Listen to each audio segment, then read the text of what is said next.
Birdwatching at the Luries is the official podcast of this year's event in partnership with VML YNR South Africa and Bizcommunity. Episode 5. Special guest Camilla, Clerke, Executive Creative Director of Ogilvy South Africa, Cape Town. Deshnie, Govender, Head of Marketing Sub-Saharan Africa, TikTok.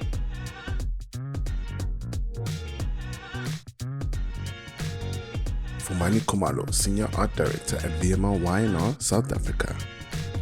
Camilla Clerke is Executive Creative Director of Ogilvy South Africa, Cape Town, and was almost lost to the advertising industry thanks to her initial intention of becoming a career accountant. Thankfully, sanity prevailed and a star was born. She's worked extensively in the South African ad landscape on campaigns for F&B, MTN, Coca-Cola, Toyota, Ned Florist, and many others. She's been highly awarded for her compelling work across the globe, including Cannes Lions, Luries, Bookmarks, Webbies, D&AD, FWA, and One Show. She's also judged at Cannes, Luries, Dubai Links, Creative Pool, and Bookmarks panels, and has sat on the IAAB Creative Circle Councils. Hi Camilla, how are you? Do you know, I'm feeling great, but also feeling a little hungover, not gonna lie. A few too many lukewarm tequilas were had last night, but the celebrations were all there. So we call this suffering from success? I love the way you term that. I'm going to use that if you don't mind. Yeah, go I right am ahead. suffering from success. It is hilarious, but yeah. So Camilla, this is a weird place to start, but what was the accounting blip all about? I mean, funny you bring that up, and I know it's part of my bio, but it was a bit of a weird one. So after school, didn't know what I wanted to do. Always felt that I was maybe more of a numbers girl. Yeah. So I signed up for BCom at UCT, and after about 4 years, it was UCT who actually told me that I wasn't. So I left and I went to red and yellow. Okay. So it was a blip, but I think every day is a learning day, isn't it? But with that taking into account, excuse the pun, do you feel that the commerce studies have influenced your creative process? And if so, how is that? Do you know, I think for creatives, everything we experience influences us. I think, all creatives have to draw from the experiences they have, the little moments they have. It all creates a sort of pile of insights that's constantly sitting in our bottom drawer that we draw from. And like often a client will, for example, bomb an idea and then say to me, don't take it personally. It's not personal. It's just business. And I think I always have a little laugh at that because it's hard for a creative not to take it personally because everything we put out there is drawn from some experience we've had in life. So yes, I'm not the numbers person, but it certainly has inspired me and I think been part of who I've become today. Cool. But let's go back and flash back to last night now. Team Ogilvy had an awesome night last night, and I'm sure you're incredibly proud, right? Let's talk about your piece for VW. Blind Spot, which won Grand Prix in the ambient media category. What was the genesis of that idea and how was it conceived? Look, I mean, I have to say last night was a complete and utter surprise to me.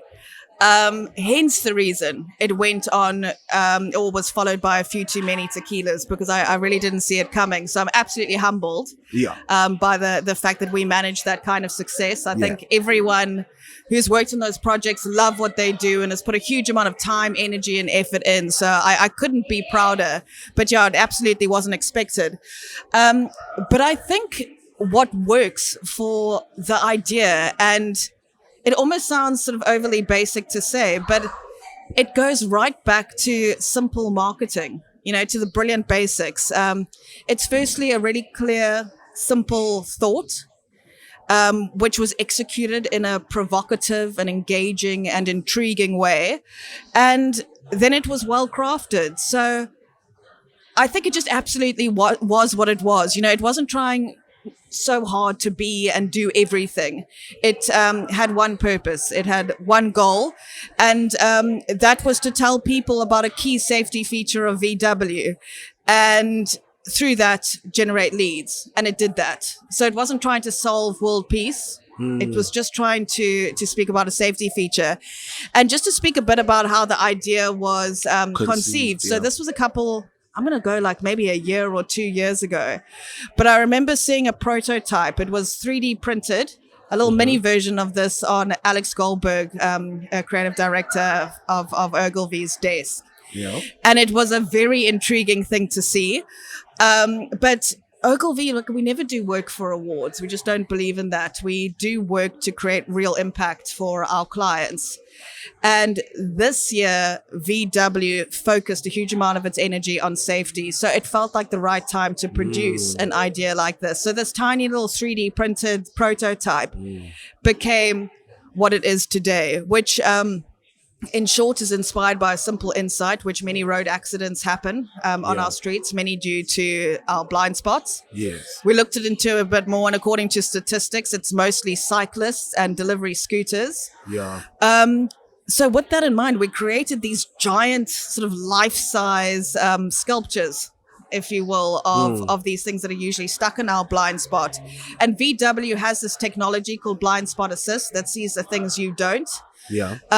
So therefore, they've got everything that you need if you don't spot it yourself. Yes. And then we use this very interesting paint. It's called Black 3.0. I mean, in the past, they've used it in like military operations, but it absorbs 99% of light. So if you look at it face on, anything there disappears. Yes. And we did it in a couple of dealerships. These things are sort of transportable. So they've gone around the country, and we've turned it into social media films as well. And that's the piece. Okay. In short. I hope I've done it justice. No, you have. I think if anybody wasn't there and didn't get the context of maybe the case study film, you've put it in an audio perspective. So shout out to you for that. And moving right along, to sell great work, you need brave clients. How do you get clients to trust you and, more importantly, trust the process? The client-agency relationship is so key. It's actually the foundation of any good idea. I have yet to see in my life an idea come out that hasn't been part of a trusted sort of partnership between an agency and a client, unless it's a bit scammy. I think the first thing is honesty. You've got to create a safe space for clients to tell you exactly how they feel about an insight, about an idea, about a piece of work. You've got to be able, we say, you can't just listen to what a client says, but you've got to listen to their silent prayers. And when you do that, you truly understand what a client wants. And you've got to be able to have those really honest discussions. And I think the next thing is longevity. I mean, if I think of Ogilvy's relationship with VW, that's gone on for longer than 40 years. Ogilvy and SAB, I think that's over 50 years. And I think what clients tend to do is sort of throw away an agency when times get tough too quickly, but it's that longevity that leads to gold. And those are the relationships that make great shit. I mean, the next piece that is seriously inspiring is the Castle Lager Bread of the Nation. How on earth did the team get so deep into the client production process to unearth that idea? Look, let's just say I've gone through a lot of hair loss, and it's largely been due to this project. Well, I mean, this was an intriguing one from the start. But this actually comes down to partnership. This is a perfect example of it. And having a true understanding of the client's business, and them having a true understanding for the appetite of work we want to create. So this piece actually came from a really simple brief. The brief was, tell South Africans about our ingredients and how good they are. I mean, Castle Lager has always been known as, South African beer, pride, celebration. But people through that have forgotten that it's actually made of really good quality stuff. So this brief was handed over, and the most obvious thing was to just go straight to the source. So we turned to the ingredients. And as a beer is brewed, the byproduct, so the stuff left behind, is usually discarded. So we thought, well, if the ingredients are so good, let's test that. Let's test the byproduct. And we got food scientists in and we tested it, and it actually had a very high nutritional content. So we thought, well, no better way to express the quality of ingredients than by doing something with the byproduct that has sort of societal impact. And it went on from there. But I mean, the whole thing was absolutely crazy. We worked together with, as I say, food scientists, with nutritionists, with the client to create a recipe that could mold this into a flour that had more nutrients, more protein, was a better source of fiber. We then worked with the client's distribution network because, I mean, they've got distribution vehicles that go into just about every community sort of in South Africa. So we used that to distribute the flour. And then we went into communities that specifically had severe hunger issues. And we used their community bakeries and resources to turn it into bread. And so Bread of the Nation came about. And what it's been is it's a testament to the partnership. Because you can't go and stop a distribution network or a production line to get the byproduct unless you've got that real belief in one another. True. And I think what's even more awesome is the fact that we're continuing it. This isn't sort of a one-off thing. You know, we've committed to 3 years of doing this, and I think it's just going to grow and grow and grow. Which is wonderful, by the way. Super exciting. And you know what? The bread is delicious. I had an opportunity to taste it. I can't remember where it was that you guys had it up. I think it was the event that was at Vodacom World. Serious? It's good, hey? It is. I mean, so one of our directors actually has kept some bread in his freezer and now makes croutons out of it. So, you know. Talk about repurposing something that's been repurposed already. But let's talk about what local piece of work that you feel gives you that deep FOMO or envy this year, and why? Look, I have such a love-hate relationship with lorries because you arrive there thinking you've got some stuff and then you leave realizing how unbelievable the rest of this country is. And some of the insights and some of the work kind of leave me cold. It's really, really incredible to see this. And I think my one disappointment is that I don't think the world gets enough exposure to our work. And I think that kind of lets us down, because I think if the world were to see what we were doing more often, we would have more success in Cannes, etc. But I mean, the one piece that's making me so angry at the moment is the Ricky Rick Foundation, Stronger. I mean, to see AI used in that way, I mean, to see technology used in a way where it has really sort of benefited the product and you couldn't have done it without it, to just form something so strong yet something so human is an example. And that piece I want to see everywhere around the world. Definitely. I'm bloody jealous, eh? I agree with you. Well, to wrap up, what advice would you give your student self back in the day, walking around the UCT campus? Do you know, like back in the college days, I'm not going to go the accounting days. It was a very different story. But I think back in the red and yellow days where I would watch like the Lurie winners and just wonder how it all works. I think the biggest piece of advice I would give is learn to love failure.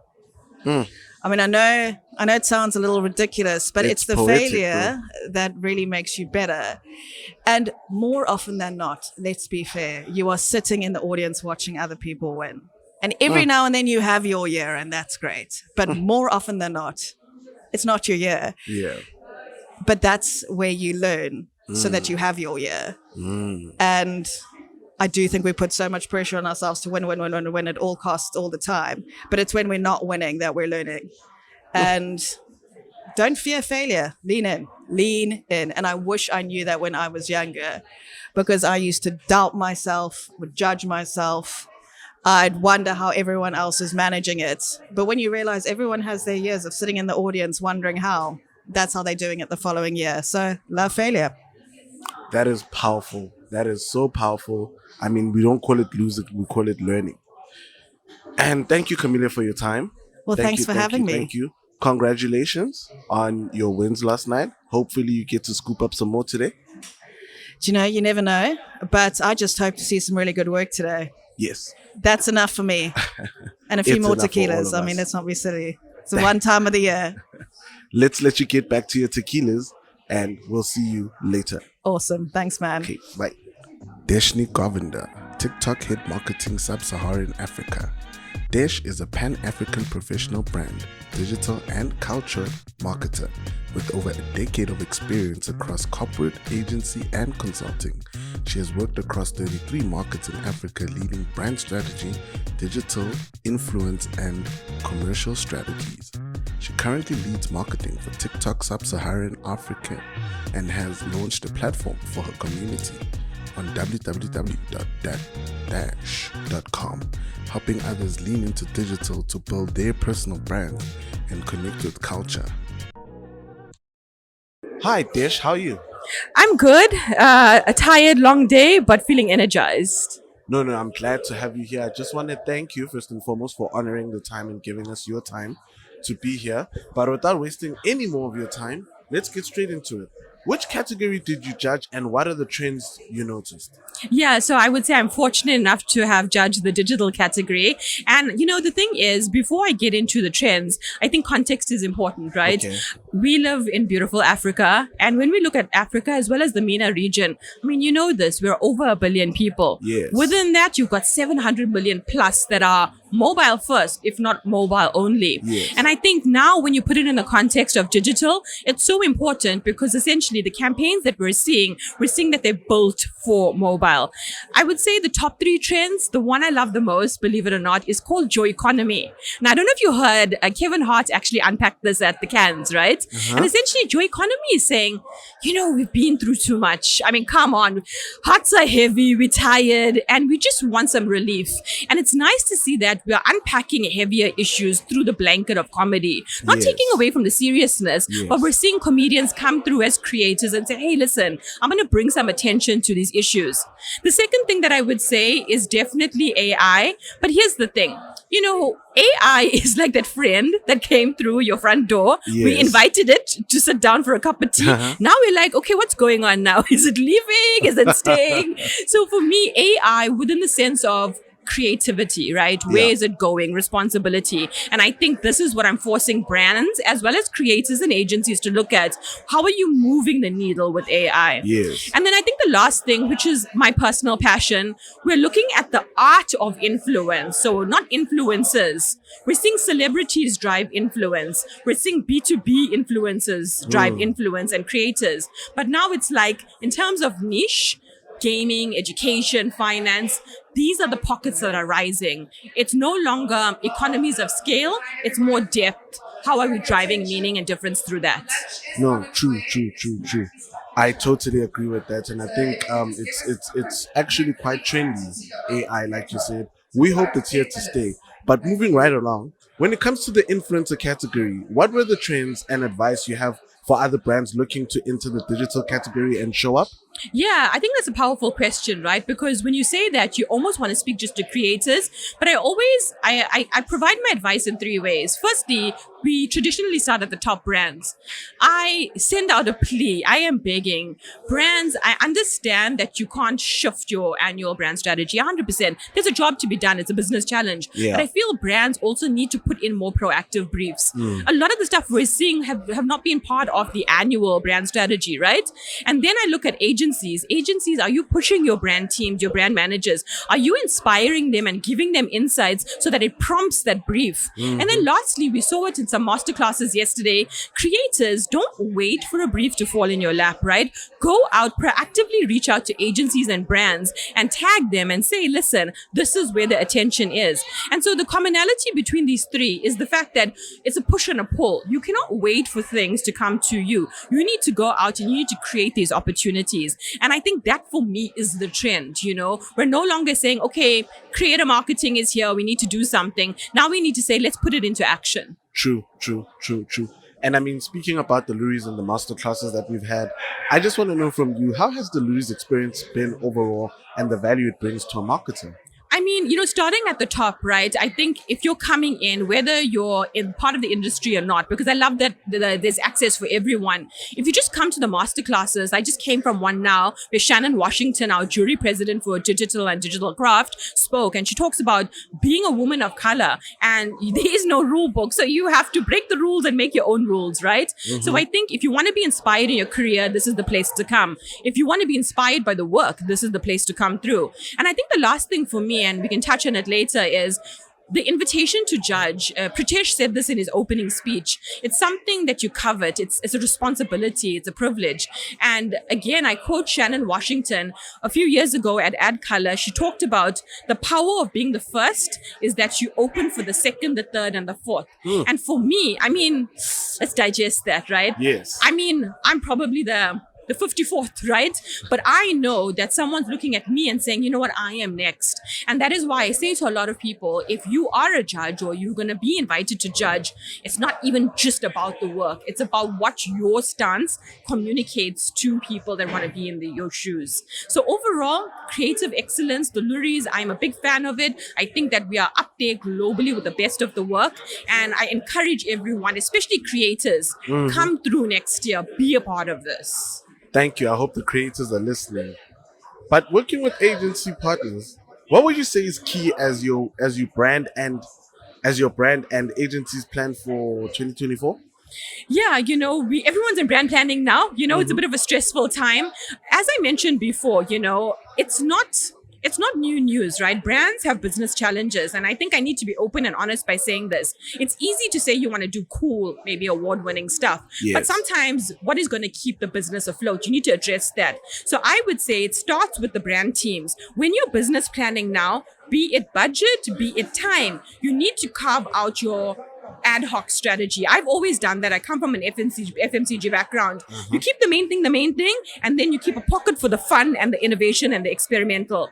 The second part I would say is to agencies. Don't just also wait for the brief. Sometimes you got to go in, even if you're presenting the content calendar, say, hey, can I have an extra 30 minutes? I want to present this idea. Often we are in the business of, yes, the brief, let me deliver. It's a conversation. It's a relationship between agency and brand, right? Yes, it is. And I think the last thing that I would say going into 2024, we often look and, especially here in Africa, we're like, global, But remember, we have a seat at the global table. Yes. And sometimes your ideas are not even just good enough. They are enough to actually inspire and change. We're seeing amazing strides, not only in fashion, but in music. And I would say as South Africa, we need to work closer with our brothers and sisters in Nigeria and Kenya. And we need to say, okay, how are we really going to work together so our work can show up as an African continent? Mouthful, but Yeah. it's an impactful mouthful. Thank you. And I just want to thank you for the little bit of wisdom that you've shared with us today and you. the time that you've given to us. Appreciate This has been an insightful conversation, and we hope to speak to you more. And like we said, we're coming back to the next Luries. We hope to see you there as well. Absolutely. Bigger and better. Thank you. Thank you. Fumani Khumalo is a creative based in Johannesburg. He was born in Soshanguve, Pretoria, where he began his journey in the arts by graffitiing the walls of eager homeowners. He is a well-rounded artist, working as a senior art director at VML Y&R and practicing as a fine artist. He has participated in several art exhibitions and won multiple local and international awards. His career includes being commended for being Design Indaba's emerging creative, exhibiting for unconventional creativity at Cannes Lions, and being awarded the Daniel Arsham a Cold War Global Artist Grant. Hi, Fumani. Hi, Marlon. How are you? I'm good, thank you. How are you? I'm great, thank you. Well, tell us about the weekend. Tell us about your expectations coming into the weekend. When you were flying in, what did you envision was going to happen at the Luries? To be honest, I flew in early this week, so Monday. I expected the city to be alive. Yeah. I expected to be activated. I expected to bump into a lot of creative people, and to be honest, my expectations were met. The city was alive, the people were out, so many people that I know personally, people that I have obviously heard of or heard mentions of them, seen them in action, were all here, and it felt great to be a part of it. Okay, and obviously this wasn't your first Luries, right? Yes. It wasn't. So coming in, you also had work put in, did you expect that the work would do well?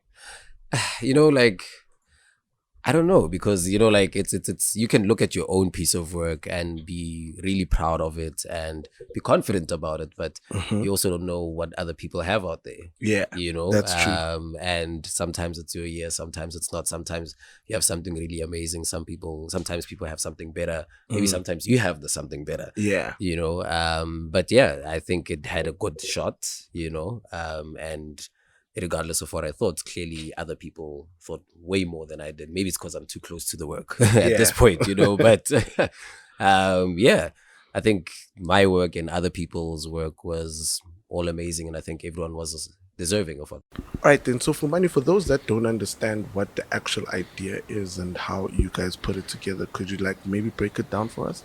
Cool. So again, we had this product, which is the Here's It A app, which is a self-testing app that you can download on your phone. It basically allows you to test your hearing using your phone. Yes. And with that, what we try to do is use existing technology that the general consumer, more especially the young audience members, or at least our consumers, are familiar with. And we thought that the biggest thing that's currently happening and everyone is really getting into is TikTok. Yes. And it's such a audio focused platform. Yes. Music has to be turned on in order to really enjoy the app. And we thought that that's a really opportunity and a good place for us to obviously live, to achieve what we're trying to do. And what we ended up doing is, rather than just taking the hearing test itself and putting it on TikTok, we started looking at what people actually enjoy on TikTok, which is music, more specifically Amapiano music. And we took the same format of the hearing test, which basically uses speech and noise, and that's what they use in a way to test your hearing. Yes. And they basically use that as a form of replicating real life hearing. So we took that same sort of science and same mechanic, but used an Amapiano song to have our beat play as the noise, and then the speech was the vocals of the song. So we took that, put it onto TikTok, used a TikTok filter, and got people to basically tell us what they're hearing from the song. Yeah. It was pretty fun. It was pretty engaging. Everyone had a lot of fun. And I think, more importantly, in the process of having fun and really enjoying the song, it's very interesting to see the consumers and the audience themselves at a certain point trying to continue enjoying the song, but they're a bit uncertain, Yes. So you start realizing that, okay, wait, what's happening here? Can I not hear it properly? Am I losing, So it's a really fun way and engaging way, and just seeing people enjoy it, but still get something out of it that means something, and really changes their life and has a positive impact on their life is quite cool for us. True. And tell us about the performance at the Louis. How did the campaign actually perform? So we entered a couple of categories, but the two main categories that we performed really well was the social media campaign category, and I think the one that we were really excited about was the media innovation category. So both of those we actually got golds, and I think particularly for media innovation, I think that's definitely the category that really shows true creativity, because there's so many mediums out there that we use in the same way typically every day, but to really push it forward and to really do something unexpected and different with that particular platform is something that we all celebrate when it comes to creativity. So that's the one that we celebrate the most and we're really excited about the most. And yeah, we also won a craft at the end of the night. Well, seems like an eventful night. Definitely was. Okay, now take us into the journey of how the work was conceived. Now, what was the first time you met with this idea? To be honest, how the work was conceived and how we got introduced to starting this idea is kind of what every creative wants. You get a typical brief from a client asking you to do the usual, but like any passionate creative, we saw a potential. Yeah. Our client asked for a single post to promote this Here's It A app, which is a self-hearing test app powered by Vodacom. Yes. And we thought that the app itself was really amazing and really beautiful. And to just deduce it to a single post felt like we're doing it a disservice. Yeah. And we can definitely get a lot more people to get the app and do something a bit more purposeful and engaging, to drive a lot of like downloads to the app. And we took it upon ourselves to be a bit more proactive about it, come up with a couple of ideas of how we can push the brief a bit further for the client. And it panned out really well for us. Okay, and taking it back to clients, was clients always on board? Did you have to sell the idea, or was take us through the process? I think they were on board. It wasn't too much of a sell per se, mainly because our client is quite purposeful. You know, they really believe in their purpose quite a lot, especially when it comes to serving humanity. And I think they definitely saw the value of doing what we did, because beyond just talking about it, you know, doing it actually helps you fulfill your purpose with action. Okay. No, it's amazing to hear that the client was on board. And I mean, with ideas like this, that actually when client buys in and you actually have results that show up in the form of a gold lorry, I'm sure that bodes well for the future. Do you think that this will actually help you guys take it a bit step further? Does this win inspire you in any way? Yeah. I think the win definitely inspires us. I think it inspires the client. I think we all see the value of it. I think it has made the relationship even stronger. I think we're all now a bit more aligned with seeing what we need to do. And I think this is definitely, like, personally, I believe, like the start of more beautiful work like that, for both us as agency and the client. All right, cool. And any of the teammates that you worked on that you want to shout out on the work? Yeah, most definitely. I think, like, well, this should have been like a 2 people interview, to be honest, because I didn't start on the idea myself, but my partner, copywriting partner, Zintlembata, we both came up with the idea, and Simon, as well as the creative director, obviously was helping guide the work, making and getting it to where it was. And also, like everyone else, Gaby saying, from our partner agency, This Is Your Thing Creative. Anna, who's our executive creative director, was also quite involved in it.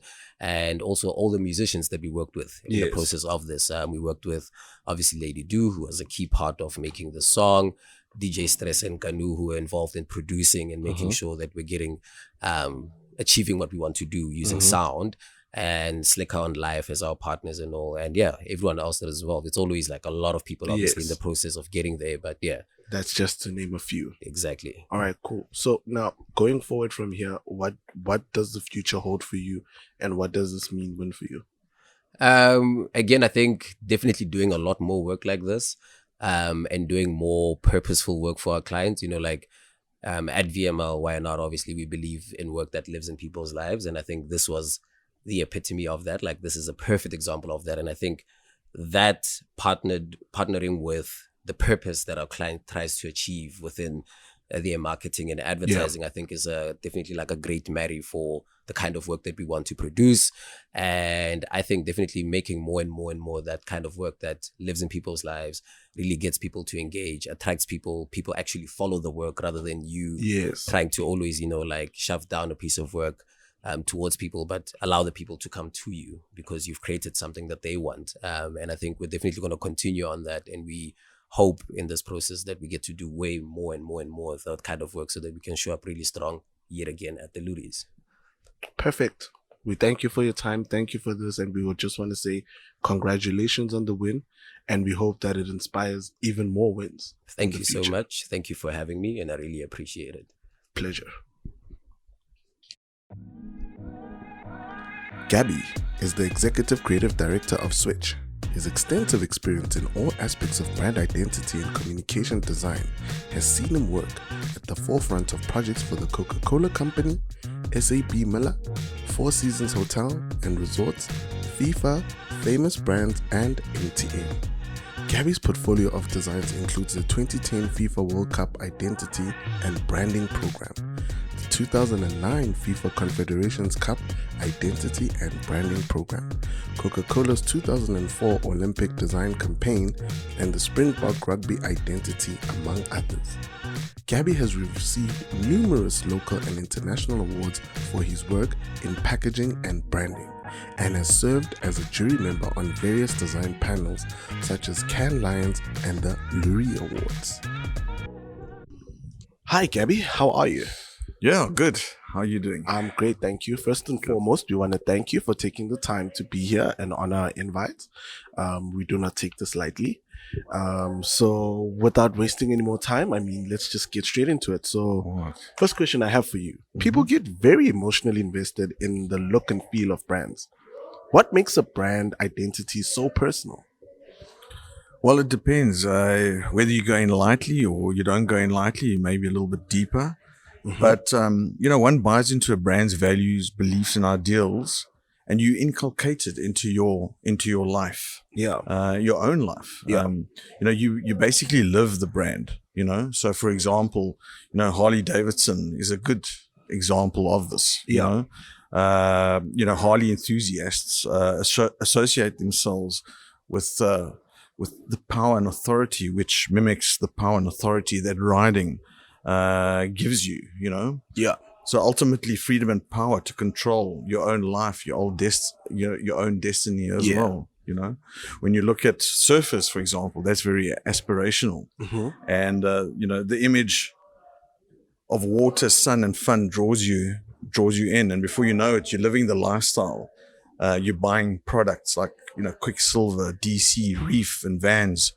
You're listening to a certain genre of music, and even to the extent that you become socially conscious and environmentally aware, being in the water. Yeah. So ultimately you become the epitome of a healthy person with a connection to the ocean and the natural and the natural worlds, Yeah. Yeah. So definitely. That's what it's all about. Knowing that people are going to take it personally, how do you approach a rebrand project when it's a very established brand that you're working with? I think you got to do it with a mindful and humble approach. You got to do as much research as possible with the client. Yeah. In regard to the brand equity and the current target market and future markets. And why is this? It's because of market positioning. Is it because a rebrand? Is it about market repositioning? Is it a new philosophy that they want? Is it a merger and acquisition? Or is it just purely brand boredom? So that's, that you've got to kind of understand what those factors are before taking it. I love you spoke about brand boredom there. Can you just unpack that a little bit, because it sounds quite interesting? What would you say brand boredom is, if you had to just quickly blurb it and describe it? So brand boredom is when you haven't been at the forefront of trends, etc. So you become a little bit stagnant in your approach, in terms of your visibility, your going out there and marketing, etc. You become staid, and before you know it, you got your competitors ahead of you, and if you don't keep that up, then it becomes problematic.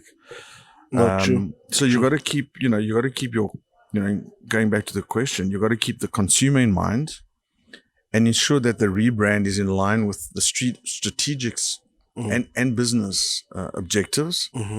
And you've got to remember that you have an audience to design to, and ultimately the consumer, but the work needs to be approved by the client. True. Yeah. I agree with that. When it comes to brand identities, the work could be around for years or even decades. So how wise is it to follow trends? It's not wise to follow design trends for design trends' sake. Okay. But it is wise to follow business trends in order to remain relevant. Yeah. For example, as the digital footprint is growing, businesses must, ensure that their brand is represented and showcased at the forefront of these trends. Otherwise you stay behind. What are some of the biggest trends in branding right now, and how much longevity do you reckon they'll have? So, the biggest trends that I'm seeing at the moment is that design elements are being stripped down to their most simple and basic elements. Simplicity has always been king when it comes to actual design itself. Social media and mobile communication has led the way to ensure that brand identities can be reduced without losing quality and impact. So brand identities can go down, they can appear on a mobile, they can be small, can be reduced, simplified, and still have impact. And then the other thing in branding is, a trend is that purpose-driven branding. That's a trend that is in and will last with us for a while, because consumers want to know what brands stand for ultimately. No, that's true. Consumers will also, will continue wanting sustainable practices to continue. They will still want to embrace diversity, and being real with, we've got to be, brands have got to be real with real storytelling, leveraging user generated content as well, and it must continue to instill this trust and loyalty. Yeah, we've seen contentious facelifts Yeah. of iconic South African brands recently. F&B and Spur come to mind. And there are always those who say, if it ain't broke, don't fix it. So what's your take on that? Okay. I really love the F&B branding. It's fresh, simple, and remains iconic and recognizable in graphic terms. This is obviously a result of a business and strategic decision to transition towards an online and digital focus. Yeah. When I look at the rollout of the brand identity across all channels and assets, it all comes together in a very, very impactful and consistent manner, and which is basically the secret of great branding. With regards to Spur, I think a brand refresh was needed and overdue. Even the dining experience was starting to feel tired.